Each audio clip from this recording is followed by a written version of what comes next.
আসসালামু আলাইকুম। আমি এখানে ইস্ট নিয়ে নিয়েছি। আমি পানিতে কিছু সময় পানিতে ইস্টটা ভিজিয়ে রাখছি। এখানে আমি পরিমাণ মতো স্বাদ মতো লবণ দিয়ে দিতেছি। আমি একটা পাউরুটি তৈরি করবো।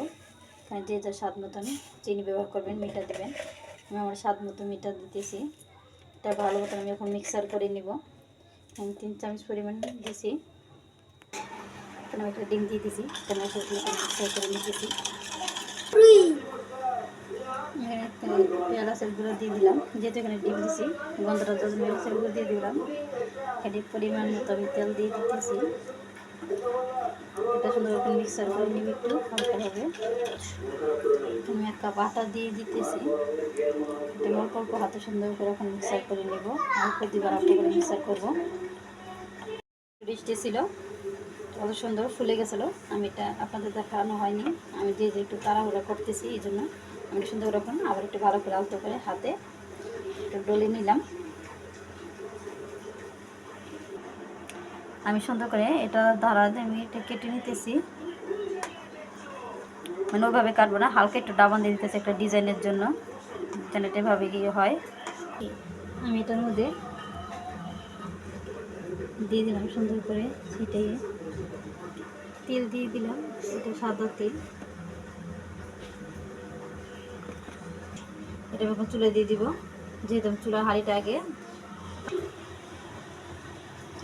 এটা আমি চুলাটা আগে তাপমাত্রা হিট করে নিয়েছি। হাঁড়িটা এটার মধ্যে এখন বসিয়ে দিব। আমি এটা সিলভারের হাঁড়ি দেবো কালারের জন্য।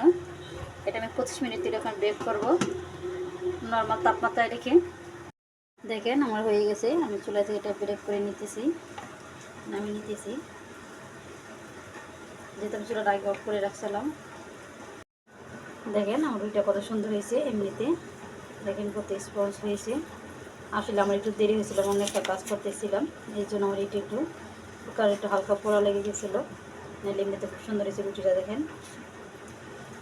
সবাই চাইলে খুব স্বল্প, আমি অল্প একটা ডিম দিয়ে বানিয়ে ফেলেছি। আমি দুধ ছাড়াই ইস্টটা ব্যবহার করে বানিয়ে নিলাম। আপনারা চাইলে ঘরে বসে এরকম করে সুন্দর বানিয়ে নিতে পারেন। দেখেন,